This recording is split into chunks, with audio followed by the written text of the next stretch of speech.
Assalamualaikum warahmatullahi wabarakatuh.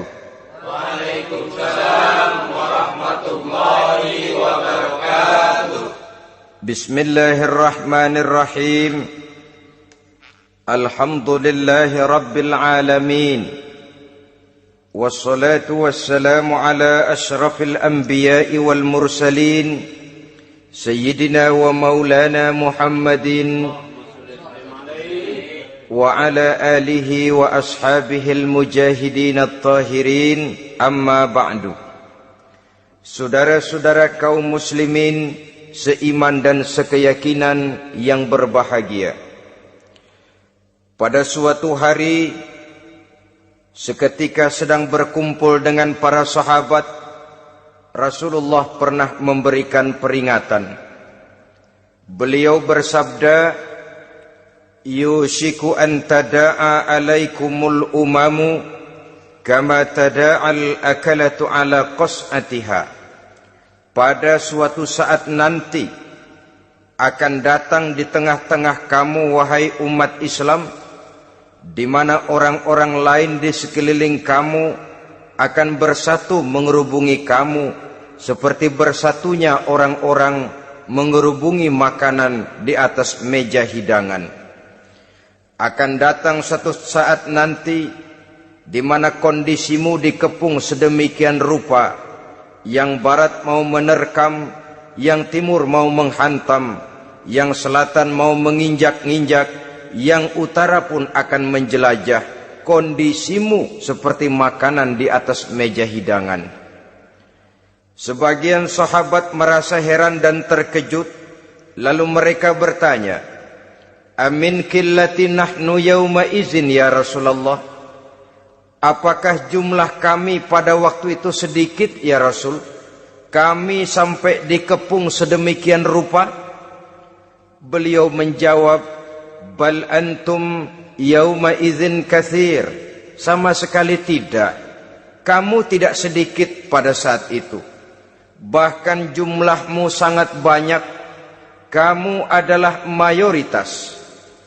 Walakinnakum ghusa'un ka ghusa'is sail. Tetapi keadaanmu saat itu persis seperti buih di lautan. Banyak tetapi centang perenang.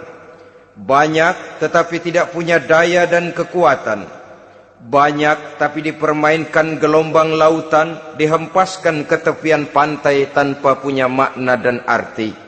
Kondisimu pada saat itu kuantitas yang tanpa kualitas, sehingga orang lain enak saja mengepung kamu. Akidahmu didangkalkan, dibanjiri dengan peradaban dan kebudayaan yang menjauhkan dari agama. Dari segi maksiat dan munkarat seluruhnya mengepung sampai kita melepaskan nilai-nilai Islam kita ini. Dan celakanya, sambung beliau, waliyanzi'anna fi qulubi aduwikumul mahabata minkum. Akan dicabut kehebatanmu di mata musuh-musuhmu, sehingga pada saat seperti itu orang lain memandangmu umat Islam enteng saja, remeh saja, tidak ada apa-apanya. Sudahlah, pokoknya umat Islam sikat saja. Umat Islam enteng, umat Islam kecil, umat Islam tidak ada apa-apanya. Alangkah ironinya, alangkah menyedihkannya, memilukan dan sekaligus memalukan. Umat yang mayoritas ini dipermainkan oleh yang minoritas. Umat yang jumlahnya terbesar, terbanyak, bahkan konon menurut catatan sampai 90%, tapi dipermainkan oleh mereka kelompok-kelompok kecil ini. Waliyakzifanna fi qulubikumul wahn. Pada saat itu di hatimu dicampakkanlah penyakit wahan. Sahabat kemudian bertanya, wa mal wahnu ya Rasulullah? Apakah penyakit wahan itu ya Rasul? Beliau menjawab, hubbud dunya wa karahiyatul maut. Penyakit wahan itu tidak lain hubbud dunya wa karahiyatul maut. Terlalu cinta kepada dunia dan terlalu takut kepada mati. materialistis dan takut resiko. Dua penyakit inilah yang menyebabkan walaupun umat ini mayoritas, tapi dipermainkan oleh yang minoritas. Walaupun dia golongan terbesar, tapi nasibnya seperti makanan di atas meja makan. Dari segala macam penjuru mau menghantam dia. Saudara-saudara kaum muslimin yang berbahagia, ini merupakan analisa sosial bahwa pada satu saat nanti akan terjadi di tengah-tengah umat di mana kita dihantam dan diserbu dari segala macam penjuru. Akidah didangkalkan, peradaban dan kebudayaan dirusak, makanan dan minuman diracuni, pakaian ditelanjangi dan lain sebagainya, sampai kita melepaskan nilai Islam yang kita cintai ini. Kondisi sosial ini satu saat akan datang kepada kita. Demikian analisa dan peringatan dari Rasulullah sallallahu alaihi wasallam. Marilah sekarang kita melihat, adalah benar bahwa di zaman sekarang kita insya Allah tidak akan mengalami perang Badar sehebat yang pernah dialami oleh Rasul dan para sahabatnya. Tetapi sesungguhnya perang yang kita hadapi di zaman sekarang ini tidak kalah hebatnya dengan perang Badar, tidak kurang dahsyatnya dengan perang Uhud, tidak kurang ngerinya dari perang Khandaq. Hanya saja yang kita hadapi sekarang ini bukan ujung pedang, bukan ujung tombak, bukan ujung panah. Yang kita hadapi sekarang ini adalah perang akidah, perang ideologi, perang mempertahankan keyakinan. Yang kalau kita kalah sekarang, kita memang masih beragama. Tetapi anak kita, cucu kita, generasi yang akan hidup 5, 10, 20, 30 tahun yang akan datang, wallahu a'lam bissawab. Islam, saudara-saudaraku, tidak mungkin hilang dari dunia. Tetapi tidak mustahil Islam gulung tikar dari desa kita.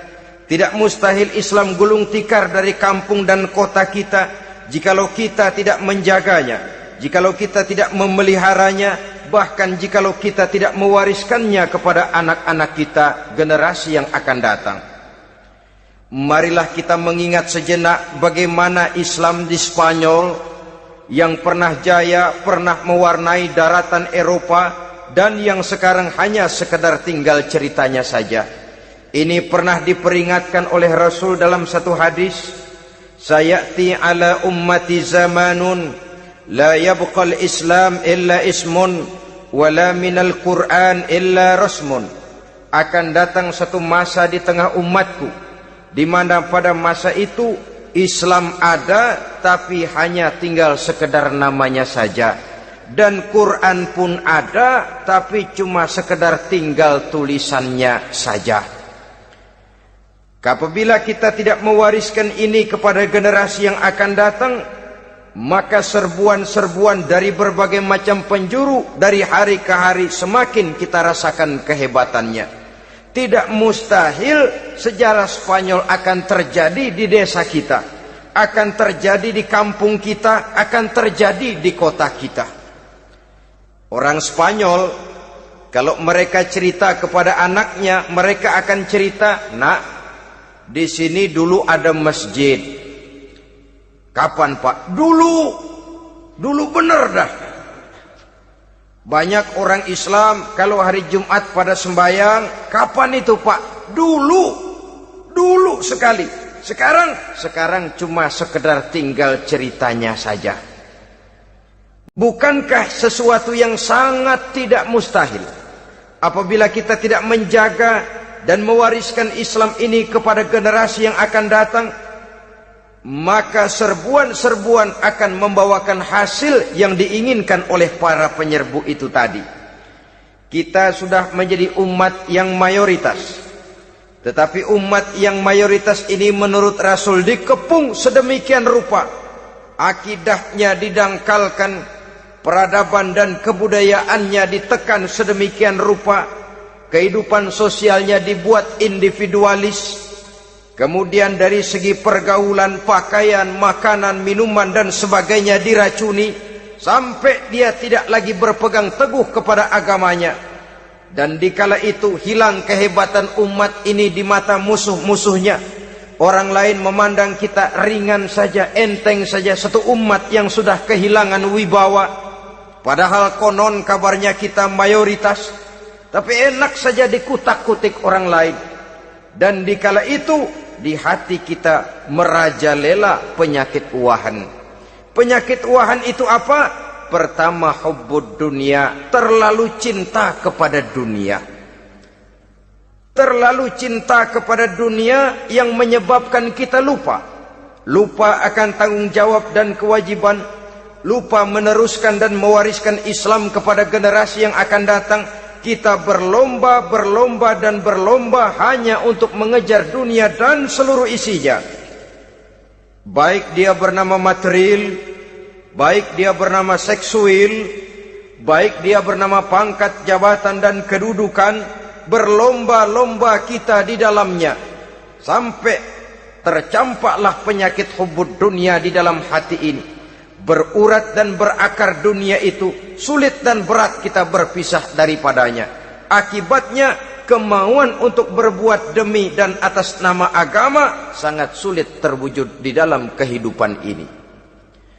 Yang kedua, karahiyatul maut, terlalu takut kepada mati. Baik mati ajal, mati dalam artian yang sebenarnya, baik mati usahanya, baik mati karirnya, baik mati pangkat dan jabatannya. Sehingga dengan demikian akibatnya jatuhlah kita menjadi umat yang kehilangan wibawa di mata orang lain. Saudara-saudara kaum muslimin rahimakumullah, saya katakan tadi, perang yang kita hadapi di zaman sekarang adalah perang akidah. Perang menghadapi peradaban dan kebudayaan yang menghancurkan moral daripada anak-anak kita. Perang menghadapi banjirnya maksiat dan munkarat. Yang di tengah-tengah itu, di samping berkewajiban menjaga diri dan keluarga, kita pun juga berkewajiban menjaga anak-anak kita, generasi yang akan datang. Mengarahkan dan mendidik mereka sesuai dengan yang dikehendaki oleh Allah Subhanahu wa ta'ala. Oleh sebab itu, pada pertemuan kali ini yang akan saya bicarakan ialah bagaimana idealnya seorang muslim lebih dahulu memberikan pendidikan kepada anak-anaknya. Di tengah satu situasi dan kondisi di mana serbuan datang silih berganti melanda dan menghantam umat Islam, kemana anak-anak kita ini harus kita arahkan? Karena kita orang tua mempunyai tanggung jawab. Anak adalah amanah, menyia-nyiakan amanah adalah dosa, dan dosa itu merupakan satu dosa yang besar.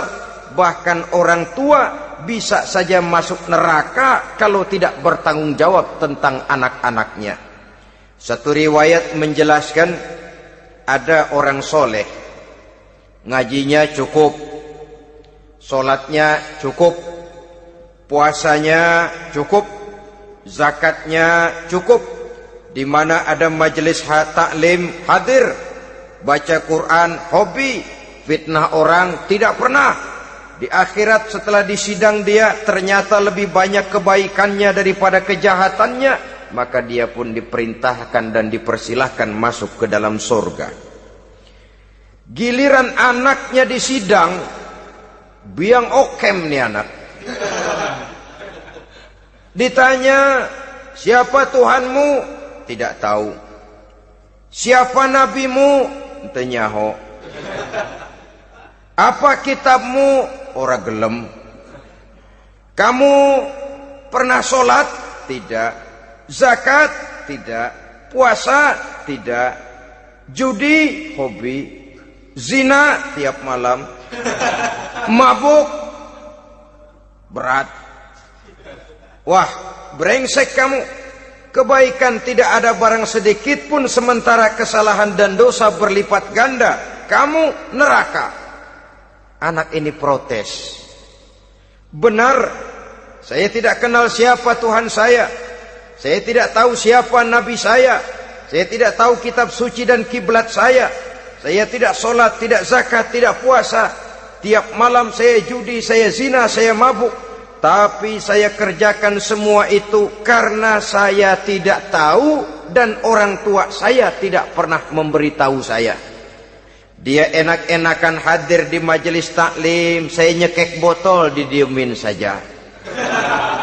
Dia enak-enakan baca Quran, saya zina, didiamkan saja. Saya bukan tidak mau, orang tua saya sama sekali tidak pernah mendidik saya. Dia mau benar sendiri. Maka kalau sekarang saya harus masuk ke dalam neraka, saya menuntut agar orang tua saya ikut sama-sama bergabung dengan saya ke dalam neraka. Gara-gara dia tuh saya jadi begini. Orang tuamu yang mana? Tuh, yang barusan mau ke surga. Ini orang tua yang sudah mau berangkat ke surga dipanggil. Sebentar dulu, Mas. Ini benar anak kamu? Iya, Pak. Waktu di dunia kamu tidak pernah ajarin dia ngaji? Sampai dia tidak kenal Tuhannya, tidak kenal nabinya, tidak kenal kiblat dan kitab sucinya? Iya, Pak. Dia tidak sholat, kamu diamkan saja. Dia tidak puasa, tidak zakat, kamu bersikap masa bodoh. Bahkan dia judi, dia zina, dia mabuk, kamu pun berdiam diri saja. Iya, Pak. Tahukah kamu bahwa anak ini adalah amanah?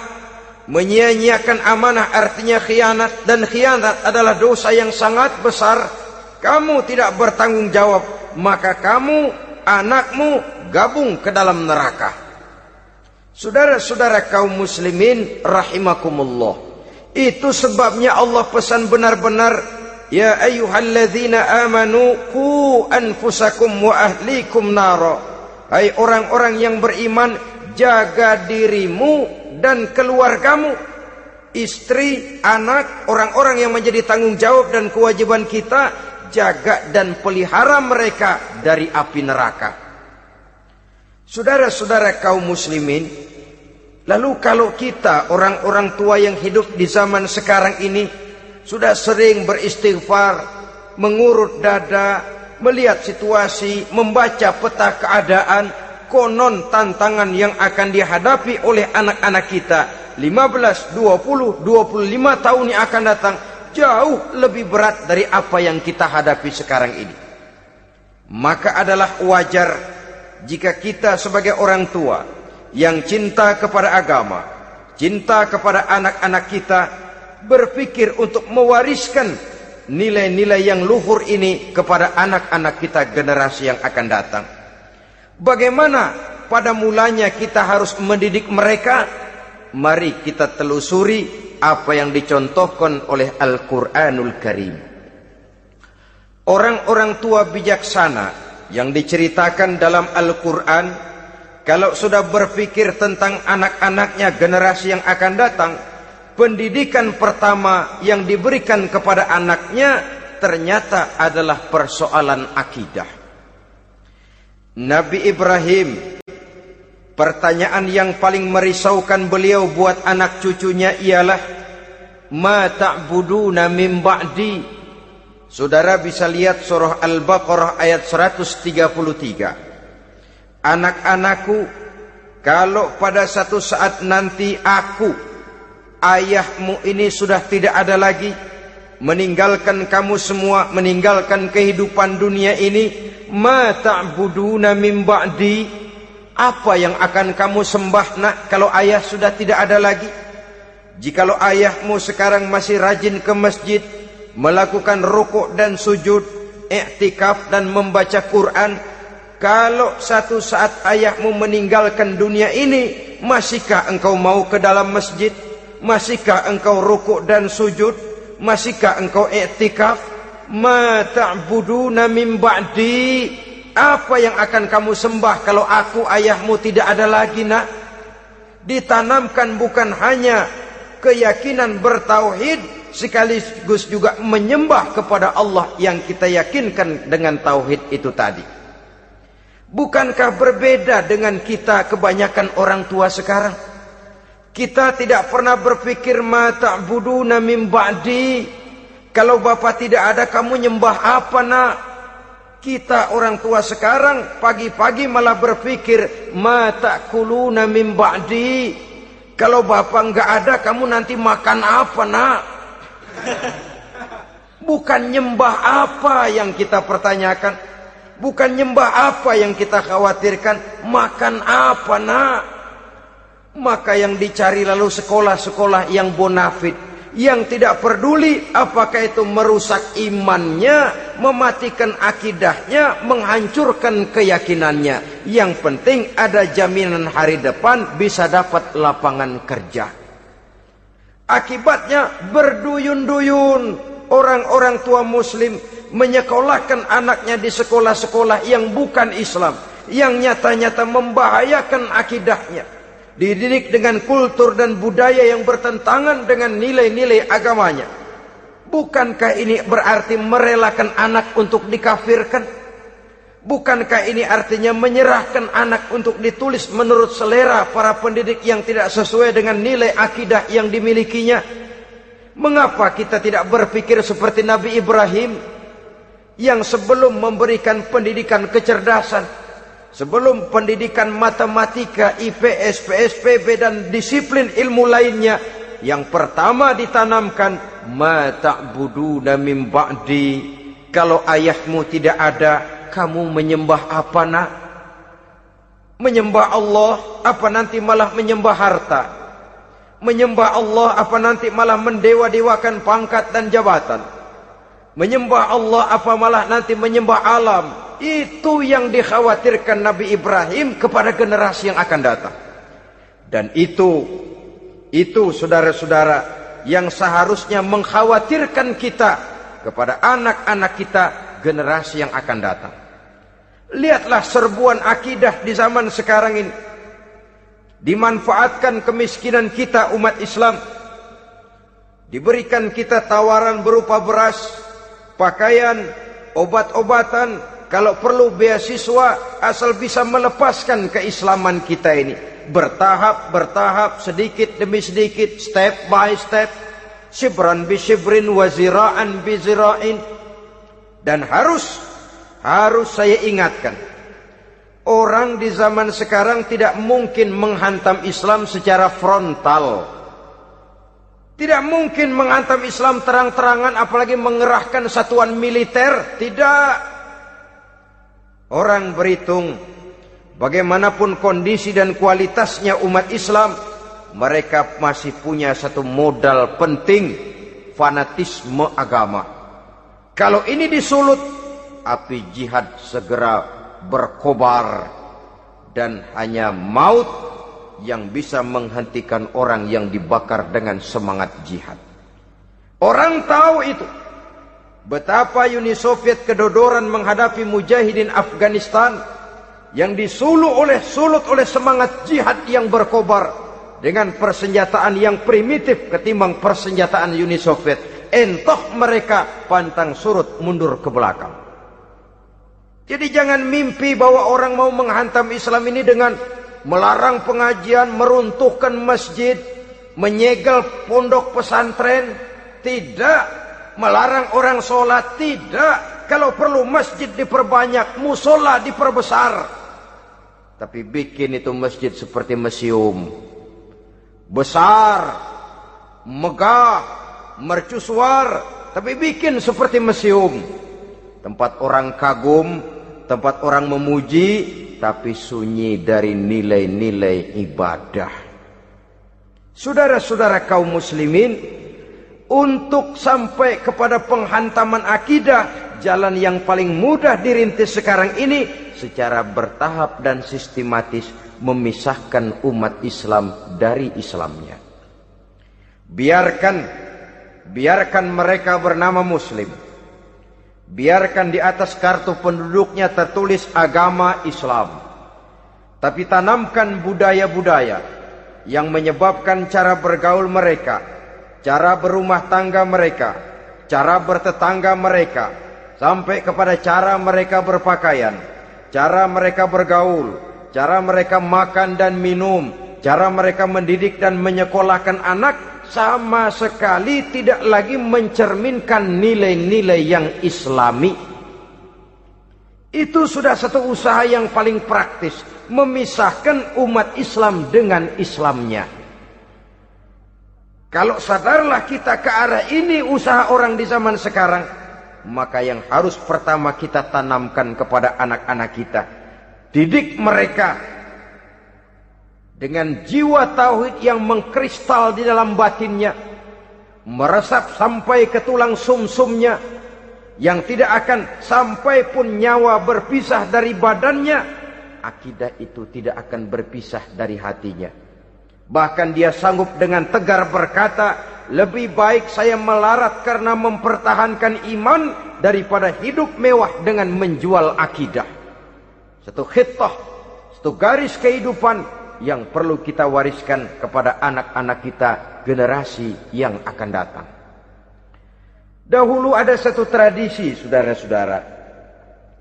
Kalau anak gadis kita dilamar orang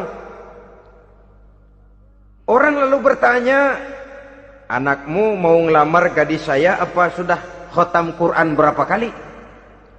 Apa sudah bisa baca kitab macam-macam dan lain sebagainya? Sehingga lahirlah satu kebanggaan. Apapun motifnya, tapi pertanyaan semacam ini zaman sekarang sudah langka. Paling-paling yang ditanya kalau anaknya dilamar orang, anakmu kerja di mana? Gajinya sebulan berapa? Kendaraannya bebek apa soang apa-apa? Itu yang kita pertanyakan, berkisar di seputar materi, kerja, job, status sosial dan lain sebagainya. Perkara bisa baca Quran atau tidak, nomor 18. Perkara sembahyangnya rajin apa tidak, nomor 36. Saudara hadirin, akibatnya terjadi pergeseran nilai. Maka mendidik anak menurut tuntunan Quran adalah seperti yang diberikan contoh oleh Luqmanul Hakim, yang diceritakan dalam surah Luqman mulai ayat 11 dan selanjutnya. Apa pendidikan pertama yang harus kita berikan kepada anak? Pertama, ya bunayya la tusyrik billah. Wahai anakku, jangan sekali-kali engkau menyekutukan Allah nak. Jaga tauhid, pelihara iman, mantapkan akidah. Ini dasar yang pertama. Belum lagi anak mengenal berbagai macam disiplin ilmu, yang pertama ditanamkan tauhid. Ini yang mendasari kehidupan. Ini yang akan menjadi mewarnai dan menjadi warna dari kepribadian seseorang. Sentuhan jiwa tauhid di dalam diri si anak. Belum lagi sempat dia kenal yang lain. Yang pertama yang kita tanamkan, kita wariskan, kita berikan, la tusyrik billah. Jangan sekali-kali menyekutukan Allah nak. Kalau ini sudah tertanam, ini sudah merupakan satu fondasi yang kuat. Selebihnya nanti tinggal melihat bakat si anak, kemana dia harus dididik ini. Yang terpenting nilai iman lebih dahulu tanamkan. Dan untuk menghancurkan nilai keimanan, saudara-saudara, saya katakan, ingatkan kepada hadis di awal tadi, dikepung kita dari berbagai macam penjuru agar bila bisa melepaskan nilai-nilai iman dan keyakinan. Proses pendangkalan akidah, ditanamkan keraguan kepada agama, ditanamkan rasa malu beragama. Sholat malu, baca Quran malu, berangkat ke masjid malu, pakai jilbab malu. Ditanamkan rasa malu beragama, sehingga bertahap sedikit demi sedikit kita mulai berpisah dengan kehidupan beragama. Ditanamkan hal yang sedemikian rupa dari berbagai macam penjuru. Dihantam akidah, akidah kuat. Dihantam dari segi peradaban dan kebudayaan. Diperbanyaklah peradaban dan kebudayaan yang bukan mendekatkan kita dengan agama, malah mendekatkan kita dengan neraka. Menjauhkan kita dari agama, menjauhkan kita dari nilai-nilai luhur yang diwariskan oleh orang-orang tua kita terdahulu. Adalah kewajiban kita yang pertama mendidik anak, menanamkan roh, jiwa dan semangat tauhid di dalam diri mereka. Saudara-saudara kaum muslimin rahimakumullah. Kenapa kita lebih dahulukan menanamkan jiwa, roh dan semangat tauhid ini kepada anak-anak kita? Pertama, kita tidak hanya ingin sekedar mempunyai anak yang pintar, tetapi lebih daripada itu kita pun ingin mempunyai anak yang benar. Segala macam disiplin ilmu, segala macam bentuk penalaran ilmiah dan pengisian intelektualitas manusia mungkin di satu sisi akan membuat dia pintar, tapi di sisi lain belum tentu akan membuat dia benar. Nabi pernah memberikan peringatan, man izdada ilman walam yazdad huda lam yazdad minallahi illa bu'da. Orang yang hanya bertambah ilmu pengetahuannya tapi tidak bertambah hidayah dari Allah, tidak makin mantap keimanannya, maka seluruh nilai-nilai ilmunya hanya akan menjauhkan dia dari Allah Subhanahu wa taala. Dan adalah lebih merupakan azab daripada nikmat kalau kita diberikan ilmu pengetahuan yang hanya akan menyebabkan kita semakin jauh dari Allah Subhanahu wa taala. Yang kedua, sesungguhnya roh, jiwa dan semangat tauhid yang melekat dalam diri anak pada puncaknya akan melahirkan satu disiplin murni yang tumbuh dari dalam dirinya sendiri, di mana si anak dalam kehidupannya merasakan, dimanapun dia berada, kemanapun dia pergi, ia selalu merasakan kehadiran Allah dekat dalam hidupnya. Ia sadar sesadar-sadarnya bahwa tidak ada satu perbuatan yang bagaimanapun kecilnya yang bisa disembunyikan dari kekuasaan Allah Subhanahu wa taala. Yang ketiga, dengan penanaman roh, jiwa dan semangat iman ini, maka diharapkan anak-anak nanti pada pertumbuhannya sanggup mengendalikan hawa nafsunya. Dengan kata lain, bahwa penanaman jiwa tauhid, penanaman roh dan semangat keimanan ini merupakan kondisi dasar yang harus dilakukan sebelum yang lain-lainnya. Kemudian pendidikan kedua yang diberikan oleh Al-Quran melalui contoh dan model dengan Luqmanul Hakim ini, setelah menanamkan tauhid, ditanamkanlah kepada si anak ini rasa hormat kepada orang tuanya. Wa wassaynal insana biwalidayhi, dan kami wasiatkan kepada manusia untuk berbakti kepada ibu bapaknya. Hamalathu ummuhu wahnan ala wahnin, karena ibunya telah mengandungnya dengan kepayahan di atas kepayahan. Maksudnya dengan kepayahan dan kelelahan yang berlipat ganda. Sehingga ketika Rasul ditanyakan orang, ya Rasul, siapa yang paling harus saya taati di dunia ini? Beliau menjawab, ibumu. Kemudian siapa lagi ya Rasul? Ibumu. Setelah itu siapa lagi ya Rasul? Ibumu. Dan kemudian siapa ya Rasul? Bapakmu. Ibu, ibu, ibu, bapak. Bahkan al-jannatu tahta aqdamil ummahat, surga berada di bawah telapak kaki ibu. Bagaimana menanamkan rasa hormat kepada orang tua di hati anak? Tentu yang pertama, bagaimana orang tua bisa memberikan keteladanan. Marilah kita sebagai orang-orang tua ini menyadari bahwa sebelum anak kenal sekolah dasar, sebelum anak kenal TK, ibtidaiyah, sanawiyah sampai kepada perguruan tingginya, yang pertama dia kenal adalah lingkungan rumah tangganya, gurunya adalah ibu bapaknya. Di sini berlakulah apa yang dinamakan keteladanan. Keteladanan jauh lebih berhasil daripada sekedar teori-teori yang muluk. Keteladanan jauh lebih berhasil daripada berbagai macam indoktrinasi dan penataran. Kurangnya keteladanan akan menyebabkan anak mencari pola. Apabila kita orang tua ini tidak bisa memberikan keteladanan yang baik kepada anak-anak kita, maka pada suatu saat anak-anak akan menganggap enteng dan kehilangan wibawa kita sebagai orang tua di mata mereka. Dikala itu akan sangat sulit kita membentuk kepribadian mereka. Bukankah di zaman sekarang ini kita banyak mengalami krisis wibawa, krisis figur? Ada yang karena rapotnya merah melulu, gurunya dikeroyokin. Pak guru pulang sekolah dicegat. Bahkan nyaris ada orang tua pernah dibunuh oleh anaknya sendiri. Dan lain sebagainya, kasus-kasus yang sebenarnya tidak perlu terjadi. Karena memang bukan saja bertentangan dengan nilai budaya kita sebagai bangsa, tapi juga bertentangan dengan ajaran agama kita sendiri.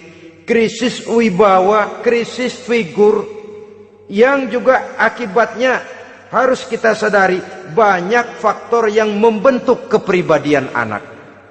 Pergaulannya, yang dibacanya, yang ditontonnya, yang disaksikannya di dalam kehidupan. Benar kita menyekolahkan mereka, tapi berapa jam mereka di sekolah? 6 jam, 7 jam paling lama. Sedangkan mereka hidup 1 hari 1 malam 24 jam. Kalau cuma 7 jam di sekolah, ini berarti lebih banyak dia di luar sekolah. Dan di luar sekolah itu artinya ya rumah tangganya, ya temannya, ya lingkungan di mana dia tinggal, yang seluruhnya sangat besar pengaruhnya dalam ikut membentuk kepribadian anak-anak kita. Saya katakan tadi, di samping kita menghadapi perang akidah, kita pun berhadapan di dalam perang menghadapi peradaban dan kebudayaan yang bukan saja menjauhkan kita dari agama, tetapi sanggup menghancurkan moral daripada anak-anak kita. Secara pribadi, saudara-saudara, saya iri, saya kagum misalnya dengan kemajuan yang diperoleh oleh negara tetangga kita, Jepang misalnya. Padahal tahun 45 ia pun hancur lebur oleh meledaknya atom di Hiroshima dan Nagasaki. Tapi bagai satu tenaga raksasa kemudian Jepang bangkit menjadi satu negara superpower di Asia. Bahkan gurunya saja Amerika sekarang ini kewalahan menghadapi perang dagang dengan Jepang ini. Dan yang menarik, Jepang bisa maju dan modern dengan tetap menjadi Jepang, tanpa harus kehilangan identitasnya sebagai satu bangsa, tanpa harus kehilangan kepribadiannya sebagai satu bangsa. Sebagai negara yang sedang berkembang, kita sering latah. Kita ingin meniru Barat, tapi bukan teknologinya, westernisasinya yang kita tiru. Bukan isinya, kulitnya yang kita ambil. Akibatnya apa? Modernnya belum, orangnya sudah Barat. Bergaulnya sudah cara Barat, berumah tangganya sudah cara Barat, berpakaiannya sudah cara Barat, mendidik anaknya sudah cara Barat. Di mana ketemu orang tua cukup hello daddy. Kulitnya kita ambil, sementara isinya kita campakkan. Ironi dan menyedihkan. Padahal kita sesungguhnya bisa maju dan modern, bisa mengejar segala ketinggalan dan keterbelakangan kita, dengan tetap menjaga nilai-nilai luhur budaya kita sebagai satu bangsa, mengambil isinya, dan kalau memang tidak perlu, lalu mencampakkan kulitnya. Pengaruh peradaban dan kebudayaan yang menghancurkan moral daripada anak-anak kita oleh pesatnya arus teknologi, oleh pesatnya arus komunikasi, di mana hal-hal yang terjadi di belahan dunia lain dapat kita saksikan hari ini juga melalui layar televisi, yang terjadi di Amerika, di Eropa, di Afrika, di ujung dunia yang paling ujung sekalipun. Di ujung dunia yang paling ujung, hari ini kejadian, hari ini sudah bisa kita saksikan. Pesatnya arus komunikasi, kalau jatuh ke tangan anak-anak kita yang belum mempunyai filter, daya saring positif, akan dicerna oleh mereka tanpa memilah dan memilih. Akibatnya orang kampung bilang kelolodan. Makan nggak dikunyah lagi, tentu saja akhirnya kelolodan. Dan kalau sudah kelolodan, menyusahkan kita seluruhnya. Oleh karena itu budaya menghormati orang tua perlu dijaga, perlu dipelihara dan diwariskan kepada anak-anak kita. Tali silaturahmi sehingga ada respeknya kepada orang tuanya. Jangan bapaknya dianggap CS, ibunya dianggap CS, kakeknya dianggap CS. Hilang rasa respek, hilang rasa menghormati. Sementara orang tua sendiri tidak bisa memberikan keteladanan, kurang mendapat perhatian dan lain sebagainya. Apalagi kalau baik ibu maupun bapak adalah orang-orang karier yang setiap hari sibuk menghadapi tugas masing-masing. Bapak sibuk rapat, pindah kantor sana kantor sini, ibu sibuk arisan, besarlah anak-anak di tangan pembantu dan lain sebagainya, sehingga dia merasa kurang mendapat perhatian, dan ini akan ikut membentuk warna dari kepribadian yang dimilikinya. Sampai kepada pelosok-pelosok desa, jaringan televisi memang menguntungkan. Tapi kalau sudah sampai kepada menayangkan budaya-budaya yang tidak sesuai dengan pola di mana mereka tinggal, pola lingkungannya, dan ingin mereka terapkan dalam kehidupan, ironi dan menyedihkan. Maka sering dikatakan, jikalau ABRI masuk desa, rakyat beruntung. Jikalau listrik masuk desa, rumah jadi terang. Jikalau koran masuk desa, rakyat jadi cerdas. Jikalau hakim masuk desa, rakyat lalu sadar hukum. Tapi jikalau maksiat dan munkarat masuk desa, minuman keras masuk desa, judi masuk desa, pelacuran masuk desa, rakyat tentu kiamat. Dan kita harus punya budaya untuk memilah dan memilih, mempunyai filter untuk jadi daya saring positif. Oleh karena itu saudara-saudara, tahap kedua setelah menanamkan jiwa tauhid kepada anak, tanamkan rasa hormat kepada orang tuanya. Orang tua itu ibu bapaknya, orang tua itu guru-gurunya yang mengajarkan dia, atau yang dianggap tua yang lebih senior dari dia. Karena tidak ada satu peradaban yang berdiri sendiri. Bagaimanapun maju dan modernnya kita sekarang, tentu merupakan mata rantai yang berkaitan dari generasi terdahulu. Ini yang kedua. Setelah tauhid, berbakti kepada ibu dan bapak. Tidak ada satu kebahagiaan yang bisa ditegakkan di dunia ini tanpa doa, tanpa restu daripada ibu dan bapak. Ini keramat hidup. Doanya dikabul Allah dan kutuknya juga dikabul oleh Allah Subhanahu wa ta'ala. Jadi mendidik anak setelah menanamkan jiwa tauhid, menanamkan rasa hormat dan taat berbakti kepada ibu bapaknya. Itu yang kedua. Kemudian yang ketiga, melalui model Luqman, Quran mendorong kita untuk mendidik anak, menanamkan etika otonom. Apa itu? Ya bunayya, innaha in taku mithqala habbatin min khardalin fatakun fi sakhratin aw fis samawati aw fil ardi ya'ti biha Allah. Wahai anakku, sesungguhnya kalau ada satu kebaikan yang kamu kerjakan, kecil, tidak nampak oleh pandangan mata yang zahir, yang kecil itu tersembunyi di puncak langit, di dasar bumi yang paling dalam, atau di tengah batu hitam sekalipun, Allah pasti mengetahuinya dan pasti akan memberikan balasan yang seadil-adilnya. Pendidikan apa ini? Pendidikan moral, menanamkan etika otonom. Nah, kau berbuat baik jangan karena dilihat orang. Kau tidak mau melakukan kejahatan jangan cuma karena ada polisi. Kalau ada polisi kau tidak mau jahat, kucing juga begitu. Coba lihat kucing, taruh ikan asin di piring kaleng, tongkrongin. Aduh, kucing kalem, sopan, tenang. Sedikit kita lengah, habis ikan digarap. Tapi ditanamkan satu kesadaran, kemanapun kau pergi, apapun yang kau kerjakan, tersembunyi di tengah batu, di dasar bumi, di puncak langit, Allah pasti tahu.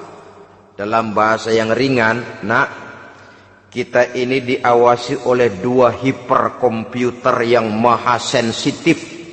Produksi langit, mereknya Rokib dan Atid. Itu komputer yang sangat peka dan sensitif. Jangankan kita berbuat, kita berniat baik saja, komputer sudah nyatat sendiri.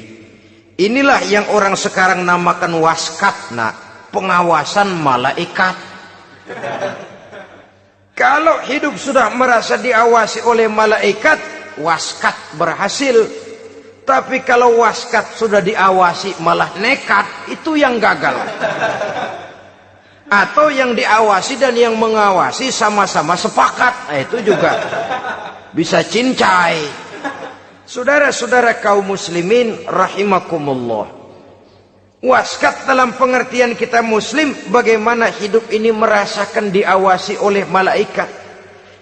Intelektualitas yang tinggi sekalipun, IQ yang nilainya plus sekalipun, disiplin ilmu yang bagaimanapun banyak yang memenuhi benak kita, tanpa diiringi oleh etika otonom, orang sering mencari celah dan kesempatan.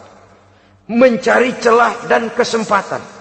Tapi kalau sudah merasa, kemanapun saya pergi, dimanapun saya berada, kebaikan bagaimanapun sekecilnya saya lakukan, toh Allah pasti akan memberikan balasan. In khairan fa khairun, wa in syarran fa syarrun. Jikalau baik, baik balasan yang kita terima. Jikalau jahat, jahat kejahatan yang kita terima. Kalau sudah ke arah ini kita berpikir, maka sesungguhnya kalau kita berbuat baik kepada orang lain, hakikatnya kita sudah berbuat baik kepada diri kita sendiri. Lalu tidak ada merasa rugi berbuat baik kepada orang. Karena manakala dia melakukan kebaikan kepada orang lain, artinya dia sudah berbuat baik untuk dirinya sendiri. Jadi setelah tauhid, kemudian berbakti kepada ibu bapak, yang ketiga baru pendidikan tentang akhlak, tentang moral. Pola ini yang sering terlupakan oleh kita, bahwa bagi kita itu pendidikan tidak lain upaya mencerdaskan otak anak. Jangan sampai sebab ini kelihatannya pembangunan makin maju, persaingan hidup makin tajam, tensi ekonomi semakin tinggi, sementara jumlah tenaga kerja dengan lapangan kerja yang tersedia jauh dari mencukupi. Jikalau tidak membekali anak dengan pendidikan yang menunjang lapangan pekerjaan, orang tua khawatir, takut sekali anaknya jadi gelandangan. Dikhawatirkannya kehidupan dunia ini, sementara dia lupa kalau anaknya bisa jadi gelandangan di akhirat. Padahal selama-lamanya gelandangan di dunia, paling seumur manusia itu 60 tahun, 70 tahun lah umur orang sekarang. 70 itu sudah luar biasa itu. Tapi kalau harus menggelandang di akhirat, menjadi gelandangan di akhirat, alangkah menyedihkannya. Apakah akan kita korbankan satu kehidupan yang langgeng, abadi, cuma karena tertipu oleh fata morgana dan kamuflase? Kita korbankan yang sedikit, kita korbankan yang besar karena kita memilih yang sedikit. Dalam bahasa Al-Quran memang pernah diceritakan hidup ini hakikatnya perlombaan, saudara-saudara. Perlombaan. Dan di dalam perlombaan itu ada yang menang, ada yang kalah. Al-Quran lalu memberikan peringatan, Alhaakumut takatsur, kamu telah lalai karena berlomba-lomba memperbanyak harta, mempertinggi pangkat dan kedudukan, hatta zurtumul maqabir, sampai kamu akan masuk ke liang kubur baru sadar. Apalagi kalau nafas sudah sampai di tenggorokan. Persis Fir'aun sudah tenggelam di lautan merah, mau mampus, baru dalam sekaratnya amantu bi Rabbi Musa wa Harun. Kalau begini caranya, saya juga percaya kepada Tuhan Musa dan Harun, percaya kepada Allah. Sudah mau mati, baru amantu bi Rabbi Musa, kami percaya kepada Tuhan Nabi Musa, kata Fir'aun. Malaikat maut kesel benar, dilelepin terus di laut. Mampus tuh sekalian. Hidup ini memang kita berlomba.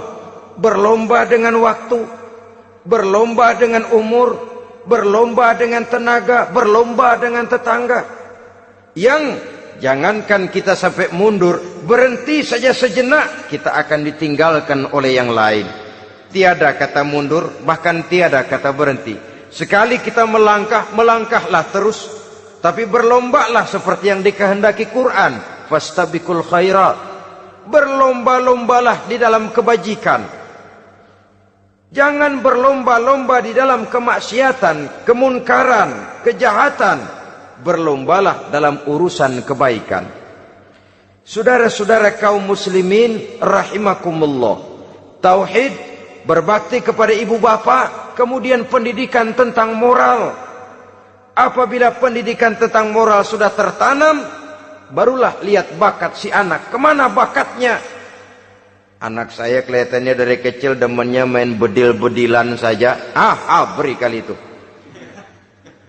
Kirim ke Magelang, masukkan akabri. Tapi dengan syarat 3 itu tadi.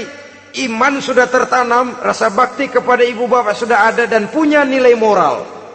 Sehingga boleh jadi nanti dia menjadi jenderal yang beriman, yang berbakti kepada ibu bapaknya, dan punya moral yang tinggi. Kan lebih baik rakyat rendah tapi akhlaknya tinggi daripada pejabat tinggi tapi moralnya rendah. Jauh lebih baik rakyat rendah punya moral tinggi ketimbang pejabat tinggi punya moral rendah. Nilai moral ini yang jadi ukuran dan barometer di masyarakat. Yang ini yang sering kita lupakan. Bahwa kehancuran satu bangsa dimanapun di dunia ini selalu dimulai dengan kehancuran moral daripada bangsa itu sendiri. Sekarang membina nilai moral ini berat. Gadis kita, remaja, putri diberikan pakaian jilbab, mungkin dia sendiri masih setengah-setengah, ditambah lagi oleh ledekan temennya. Jilbab lah kuno. Bau sorga lah, bau masjid lah, bau menyan lah. Ditanamkan rasa malu untuk hidup dekat dengan agama. Kalau moral semacam ini sudah tertanam, sedikit demi sedikit kita mulai mengucapkan selamat tinggal kepada agama. Dan kemalangan apa yang lebih malang kalau kita sudah jauh dari agama ini? Bukankah Islam telah menyelamatkan manusia dari penyakit jahiliyah dan membawanya kepada satu kehidupan yang maju dan modern? Kalau kita tinggalkan Islam ini, bukankah artinya kita akan kembali kepada satu zaman jahiliyah? Hanya saja jahiliyah itu berada di abad modern. Versinya tentu lebih modern. Kalau zaman jahiliyah dulu mabuknya pakai arak, zaman sekarang sudah macam-macam orang bisa mabuk. Kalau zaman jahiliyah dulu anak perempuan dikubur hidup-hidup, zaman sekarang kadang-kadang belum sempat lahir ke dunia, malah sudah dibunuh lebih dahulu. Versinya saja yang berbeda. Kalau di zaman jahiliyah dahulu manusia menyembah batu yang bernama Latta, Uzza, Manat dan Hubal. Di zaman jahiliyah modern sekarang ini, orang sering menyembah kepala bagiannya, sering menyembah atasannya, sering menyembah komputer, sering menyembah teknologi modern yang lebih diyakininya daripada Allah sebagai keyakinan sentral di dalam hidupnya. Saudara-saudara kaum muslimin rahimakumullah. Jadi yang ketiga, nilai moral yang ditanamkan kepada anak-anak kita supaya dia bisa menghadapi tantangan-tantangan hidup yang semakin berat ini dengan tetap berpegang teguh kepada nilai-nilai moral yang diwarnai oleh jiwa keimanannya yang bersumber dari ajaran agamanya. 3. Kemudian yang keempat, barulah tatanan kehidupan sehari-hari. Apa kata Luqman? Ya bunayya aqimis shalah. Setelah bertauhid, berbakti kepada ibu bapa, punya nilai moral. Ya bunayya aqimis shalah. Nak, dirikan solat. Rumah tangga muslim. Anak berumur 7 tahun sudah berani meninggalkan solat. Kata Nabi, pukul. Bukan untuk menyakiti, untuk mendidik. Karena sayang kepada anak. Saudara-saudara, kita khawatir betul kepada anak. Kalau dia pulang dari sekolah, buru-buru kita sebagai orang tua bertanya, sudah makan nak? Sudah istirahat nak? Tapi jarang kita sebagai orang tua melontarkan, sudah sholat nak? Bahkan kita bisa memberikan sugesti kepada anak. Nah, kalau kau naik kelas 1 sampai naik ke kelas 2, bapak beliin sepeda. Tamat SD nak, motor. Tamat SMP nak, ke Bali kita. Tamat SMA nak, Singapura. Saudara-saudara, tapi kalau untuk urusan sholat misalnya, kita tidak pernah memberikan sugesti kepada anak-anak kita. Nah, kalau kau hafal Fatihah lengkap dengan artinya, bapak beliin sepatu. Nah, kalau kau bisa sholat dengan baik, cukup syarat rukunnya, bapak beliin sepeda. Ada rangsangan, ada sugesti yang membuat anak lebih tergerak untuk hidup dalam suasana keagamaan. Ya bunayya aqimis sholah, nak dirikan sholat. Sebab ini sandaran vertikal yang paling langsung antara manusia dengan Tuhannya. Menyadari bahwa sepanjang yang bisa dilakukan oleh manusia hanyalah berusaha, dan kepastian sepenuhnya ada di tangan Allah. Dengan sholat kepribadianmu diperteguh, dengan sholat sandaran vertikalmu kepada Allah diperkuat. Dan pada waktunya nanti Al-Quran memberikan bimbingan, hendaklah minta tolong kepada Allah dengan sabar dan tetap mendirikan sholat. Ya bunayya aqimis sholat. Setelah itu, wa'mur bil ma'rufi wanha 'anil munkar. Tegaklah membina yang ma'ruf, tegaklah mencegah yang munkar. Ini sikap hidup sudah. Sholat tadi tugas hidup. Lalu sikap hidup tampil di tengah masyarakat, membina yang ma'ruf, mencegah yang munkar sesuai dengan kesanggupan masing-masing. Bukankah setiap kita kepingin punya anak yang bermanfaat, setidaknya bagi keluarganya, syukur kalau bisa bagi lingkungannya, bagi masyarakat, bangsa dan negaranya. Dan satu di antara tanda orang yang bermanfaat, kalau dia bisa hidup menjadi penganjur yang ma'ruf dan pencegah yang munkar. Dan itu kalau tidak ada hidayah, sulit orang mau melaksanakan itu. Sebab apa? Ada kecenderungan belakangan ini di mana agama dianggap urusan pribadi. Sehingga orang lalu sering bilang, jangan bawa-bawa agama dah, itu kan bukan urusan agama. Ini sudah ciri berpikirnya sekuler. Jangan bawa-bawa agama. Agama urusan pribadi, artinya orang mau sholat mau enggak jangan bilang apa-apa dah, urusan dia sendirian. Dia mau puasa dia enggak, merdeka saja, urusan pribadi. Agama bukan persoalan pribadi.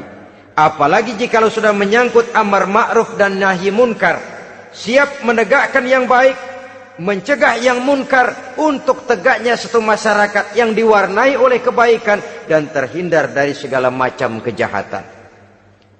Dan terus ayat-ayat selanjutnya mencerminkan sikap hidup.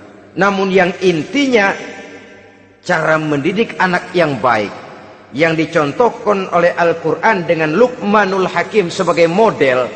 Pertama, tanamkan tauhid. Yang kedua, tanamkan rasa hormat dan berbakti kepada ibu bapaknya.